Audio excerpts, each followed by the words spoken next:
Welcome to the Fierce Kind Mama of Multiples podcast. This podcast is for anyone raising multiples, twins, triplets, or more. I speak to inspiring parents of multiples who have healed from unexpected pregnancies and birthing experiences and who candidly share the highs and lows of raising multiples. I also speak to the professionals that work with multiple birth families. Together, we cover the practicalities of raising more than one baby at a time, as well as enhancing the emotional well-being of caregivers and children alike. Come join us as we laugh, cry, and share our personal and professional wisdom on all things multiples. I'm your host, Dr. Christina Kavetsa, and I am a fierce, kind mama of multiples. Welcome to another episode of the Fierce Kind Mama of Multiples podcast. I'm your host, Dr. Christina Kavetsa, and I'm super excited that you're here tuning into this episode. The inspiration for today's episode comes from conversations I've had with countless parents, not only parents of multiples, but also parents of singletons. And one consistent theme that I hear time and time again, mainly from mothers, but fathers can certainly express these feelings too. And a question that I often hear parents of multiples especially grappling with is, how do I deal with the unrelenting demands of caregiving? How do I find the time to do something for myself?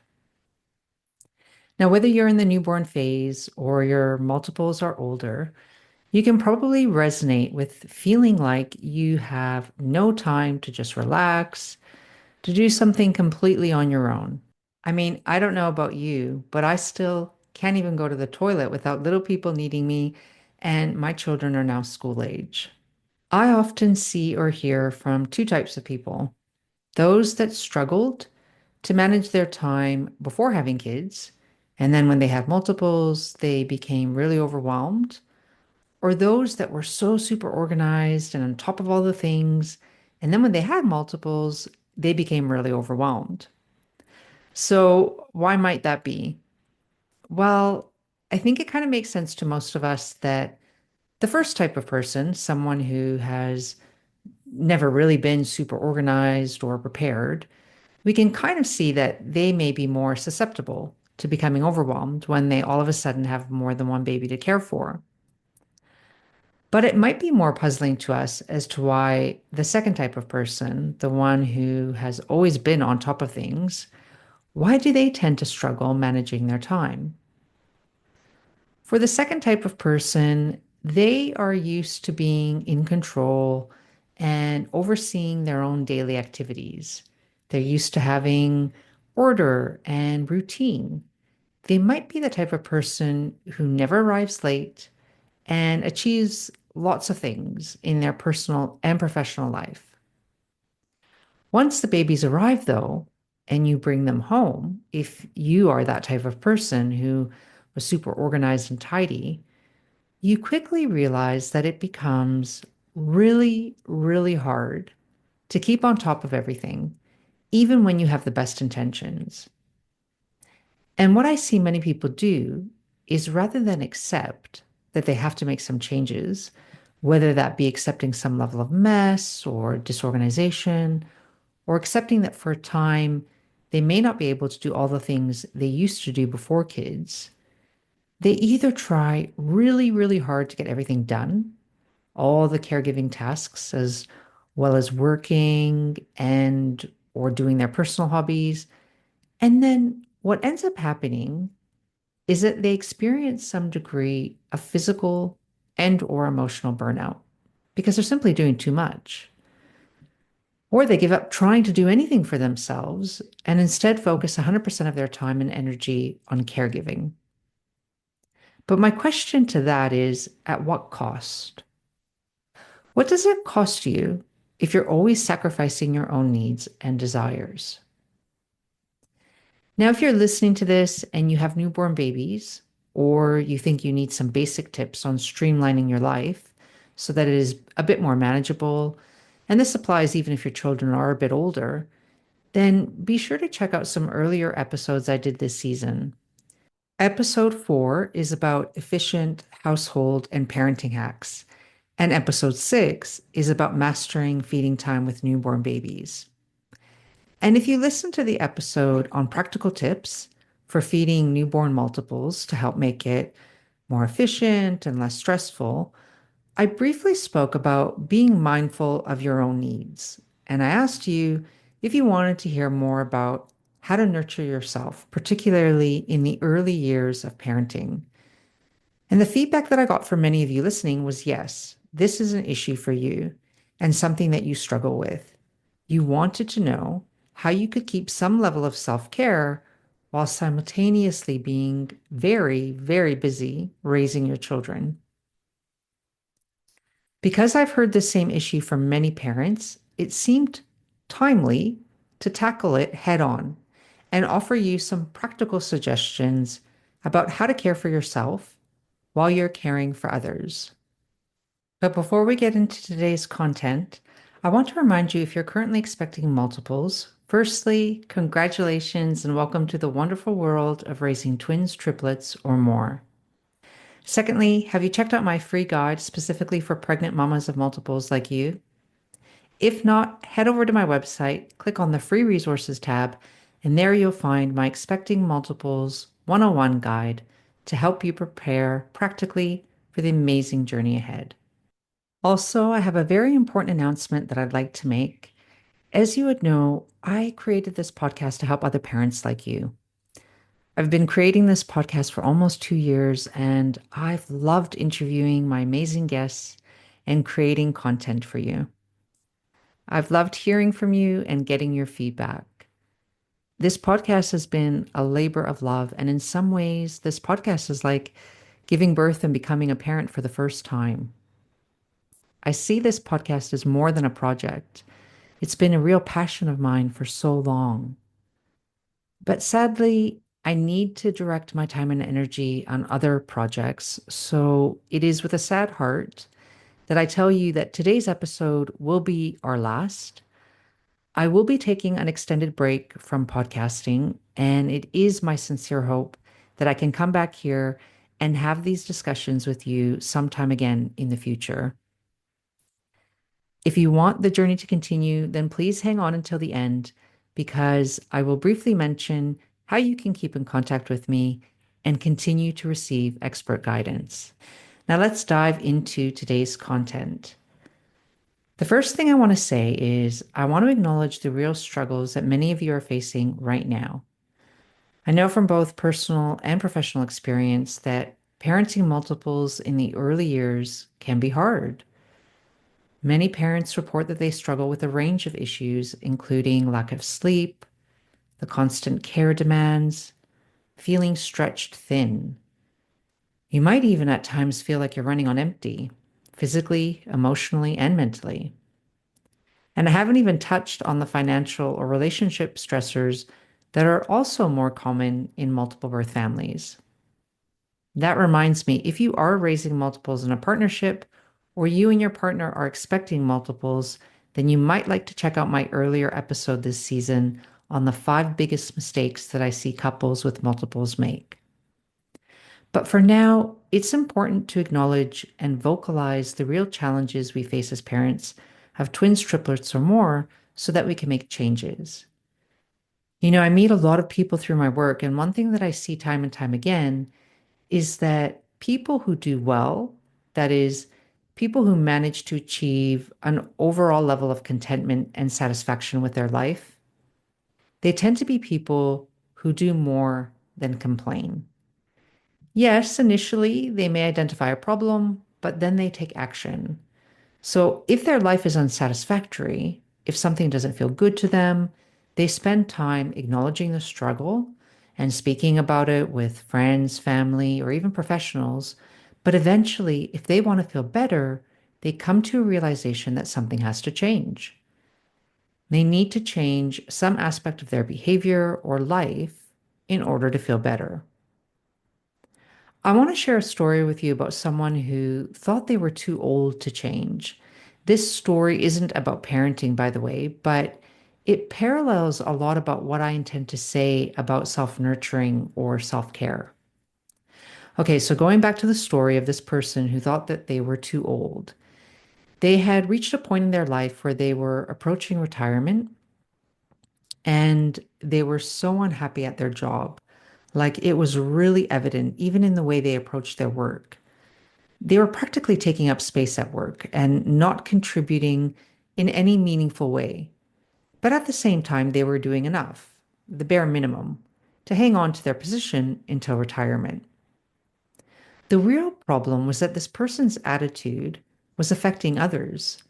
It wasn't fun being around this person because they would constantly complain about work, yet they weren't proactive in doing anything to fix any of the issues.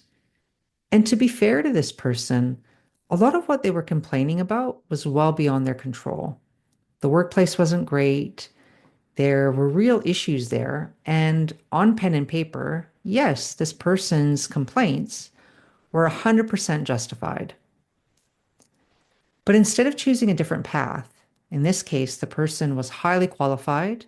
There wasn't really anything holding them back from, at the very least, looking for another job, one that might suit them better.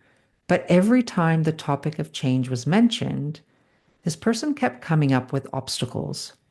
I'm too old. I have a huge mortgage. There's no point in changing jobs now. What I want you to notice here is that the obstacles this person kept coming up against was really their own thoughts, their mindset, the way they were viewing the problem and the potential solutions. And I get it. It's often easier to stay put, to seek comfort in the familiar, even when the familiar isn't good for us. Now, I mention this person because I think sometimes the temptation as a parent of multiples is to fall into the trap of complaining about the challenges and not taking action because the obstacles in our way seem so great. I want to highlight here that there is a difference between acknowledging the real struggles we face and simply complaining about them. The former, so that's acknowledging the challenges, I think is about educating ourselves and others about what it's like to be a parent of multiples while simultaneously affecting change. In other words, it's hard to uncover solutions to a problem when the problem isn't clearly identified or articulated. And that's why I'm here to acknowledge your hard work, your pain, your struggle, because I know it's real. I've been there and I'm there now, even though the challenges have changed. The latter option, so that's simply complaining about how hard being a parent of multiples is, I liken this to the example of the disgruntled worker I gave earlier, who let every perceived obstacle get in their way of living a better life and ultimately of being happier. I hope that you can already see from this discussion why self nurturing is important, even when you are too busy or burnt out. In case it isn't crystal clear, your ability to care for your children, to care for your relationship with your partner if you have one, your ability to work effectively outside of the home if you have a paid job, your ability to show up as the parent, partner, friend, employee that you want to be is directly associated with how well you care for yourself. I want to share another quick story here of a mother. This particular mother is the amalgamation of a bunch of people that I've met over the years. In other words, I'm not directly referring to an individual person I've known or worked with. I'm referring to a concept. Let's call her the perfect mother. This is someone who spends all her time caring for others, including her children. She's really good at soothing, nurturing, and caring for others, making sure everyone else's needs are met. And she does this so much that if she isn't caring for someone else, she feels like something is missing. She feels guilty or bad about herself. If someone suggests that she sit down and relax or go for a walk on her own or do anything for her own enjoyment, she brushes it off and says she's fine, she has everything she needs. But the reality is that if she stops and simply relaxes or does something entirely for herself, not for her children, partner, or family, she feels bad. She isn't 100% satisfied with her life. She just doesn't want to admit that. Admitting that she desires more than being a mother makes her feel like there's something wrong with her. But you and I know that that isn't true. Yet, I would bet that both you and I have felt similarly at some point in our journey of being a parent. So today, you have permission to nurture yourself and not think about it as a selfish act. Rather, I want you to think about it as an investment in your long term health and happiness. My promise to you today is to share some tips, mindset shifts, and strategies for self nurturing that fit into a busy, hectic life. First up, let's talk about what does it really mean to nurture yourself when you're constantly caring for others. When I speak about self-care, I'm not talking about having 30 minutes to yourself to go to the supermarket and pick up essentials. And I'm not even talking about having time to get your hair or nails done if you're into that kind of thing. I'm talking about many dimensions of well-being. Let's start with emotional wellness. I like the definition by the National Institutes of Health that defines emotional wellness as the ability to successfully handle life stresses and adapt to change and difficult times. Then we've got our physical wellness, and this encompasses how well we feel in our body, how well we look after our body in terms of nutrition and exercise, as well as disease prevention.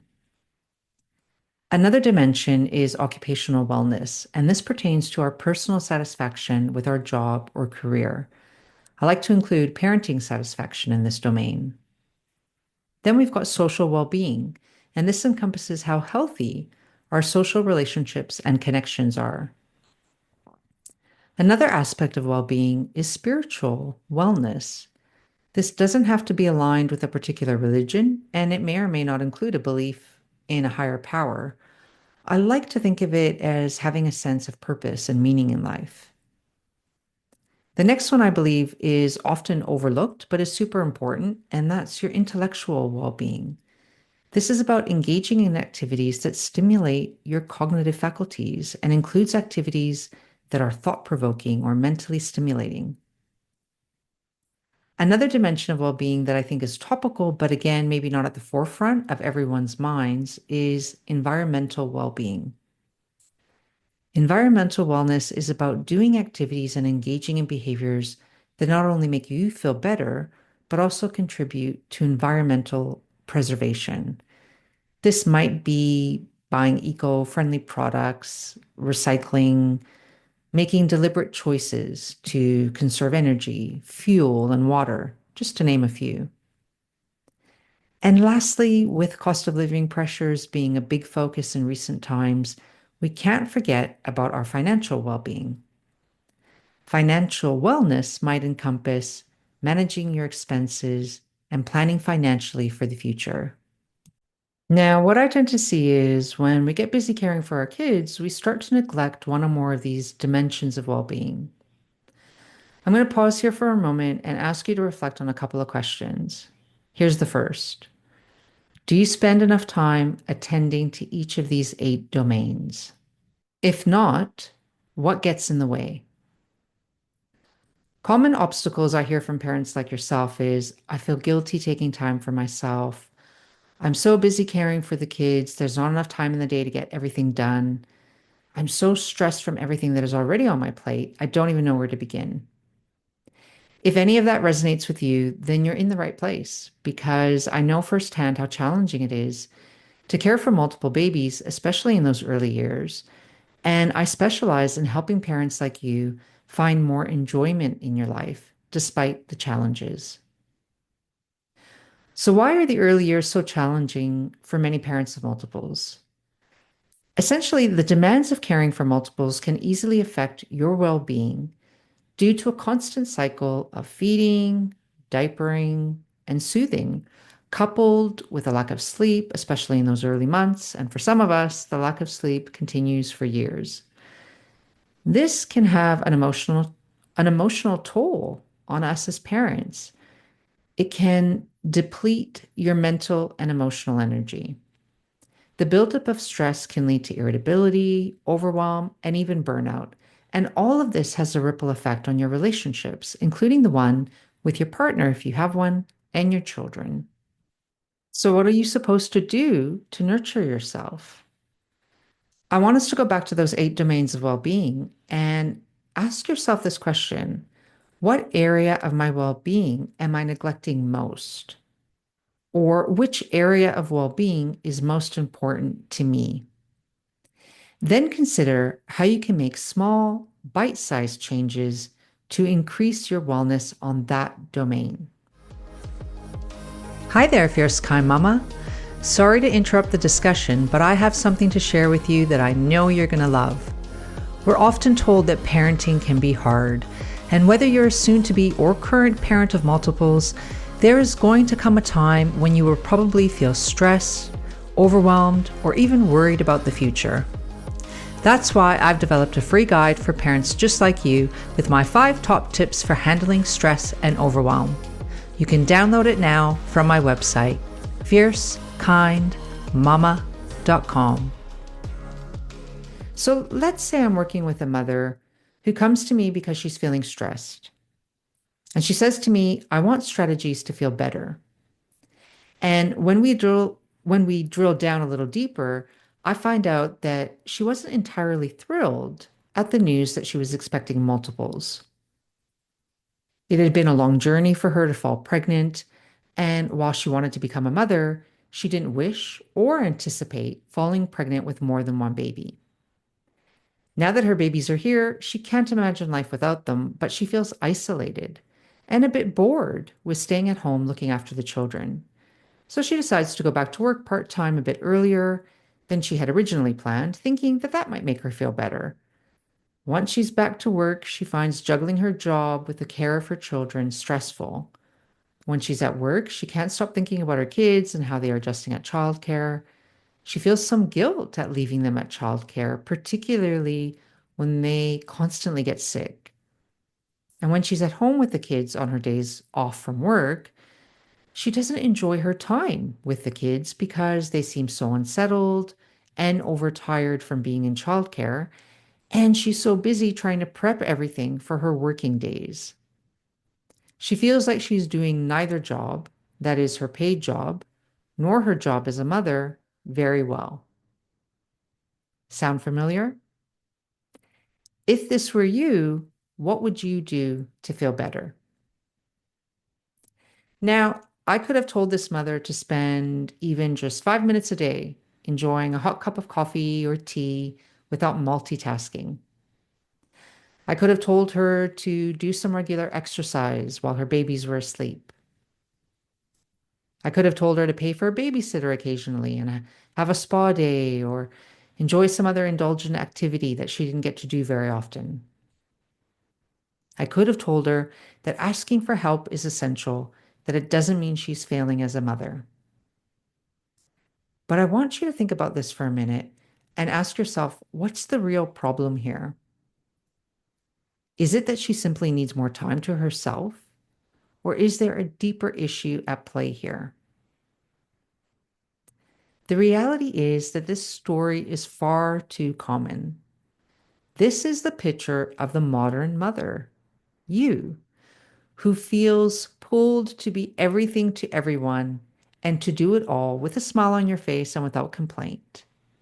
A mother who is constrained by the pressures of living within a patriarchal system that demands you simply do more. But the problem is that you've tried that already. You've tried doing more and fitting it all in, and you haven't succeeded. And I'll tell you why. You haven't succeeded because you aren't meant to. The patriarchal notion of motherhood is an unattainable target designed to keep you in a vicious cycle of doing more and feeling bad about yourself for failing to keep up with the demands. But I'm here to tell you that it is possible to nurture yourself while taking care of multiples, and it involves something you may not have considered before: actively resisting the notion of patriarchal motherhood. Many people will try and make you believe that nurturing yourself is important for your relationships with your partner and with your children. And yes, I absolutely agree that you will look after others better when you also take care of your own needs. But I want to make it clear that the goal here is not about being a better mother, wife, or partner. It's about being a strong advocate for yourself so that you can be one for others, including your children. You may not know how to do that just yet, and that's understandable. You've been conditioned to accept that this is just what motherhood and parenting multiples is supposed to be like. I can't tell you how many times I hear parents of young multiples say something like, it will get easier once the kids are older. But I'm going to suggest that time alone is insufficient. I don't believe it gets easier when the kids are older, unless you're actively doing something to change the way you look after yourself and your family. Remember what we discussed earlier? It's often easier to go with the status quo rather than actively resist it. But I'm going to suggest that the key lies in your ability to live a life in accordance with your own personal values, not societal expectations, and that requires you to make a choice, to actively choose self-nurturing that goes well beyond a spa day or some time away from the kids. What I'm talking about here is basically being able to release anger, guilt, and any other negative emotion that stems from feeling pulled in all the directions as a mother or parent of multiples. It's about being able to release those emotions in a healthy way and to accept that sometimes those emotions are worth paying attention to rather than burying away. It's about understanding why and when those emotions come up and what to do about them. That is emotional resilience. And you owe it to yourself and to your family to work through those emotions. It doesn't make you a bad person for feeling this way. In fact, when you speak to other parents who are honest about their emotional experiences, you quickly discover this is a universal issue. And it's one I feel very strongly about. To nurture ourselves as parents of multiples, we need to be willing to address the emotional experiences that come with parenting, particularly when most of us are parenting in a patriarchal society where our needs as women and as mothers are often secondary to others. If you've been listening to my podcast for a while, or you've heard me speak on other podcasts, then you will know that my mission is to help parents effectively deal with the demands of raising multiples so that they feel calmer and more connected to their children. We all know that one powerful way our children learn is through modeling. If we want our children to grow up to be emotionally resilient and to feel empowered, then we need to show them how that's possible. When you, as a mother or father, are better equipped to deal with stress, when you can demonstrate more patience and compassion, both for yourself and for others, when you are not overwhelmed by the day-to-day pressures of life, then you are naturally more available and in tune to connect with your children. You can be more present and simply enjoy your parenting experience. These are the skills that I enjoy helping parents like you develop. And to me, that is the key to self-nurturing while raising multiples. Being aware of your body, your emotions, and your thoughts. Knowing what triggers negative or painful bodily sensations, thoughts, or feelings. Knowing how to bring your body and mind back to a state of calm and relaxation, even when you're sleep deprived, stressed, and overwhelmed.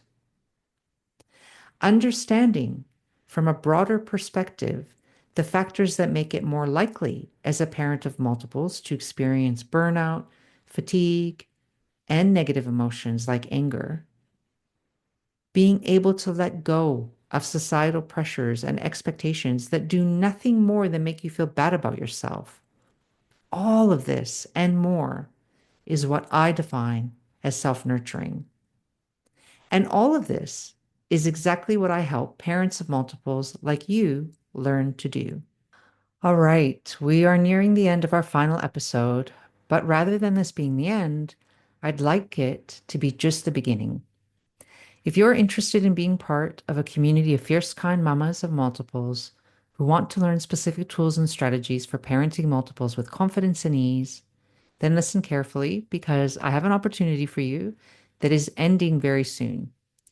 If you want to learn ways of managing stress so you are emotionally prepared for any parenting challenge you encounter, if you want to learn how to raise emotionally resilient children by learning how to regulate your own emotions so you end up feeling less frustrated and yelling a lot less, if you want to receive expert guidance to help create a harmonious and balanced life while raising multiples, then I invite you to join the waitlist for the Fierce Kind Mama online community for parents of multiples.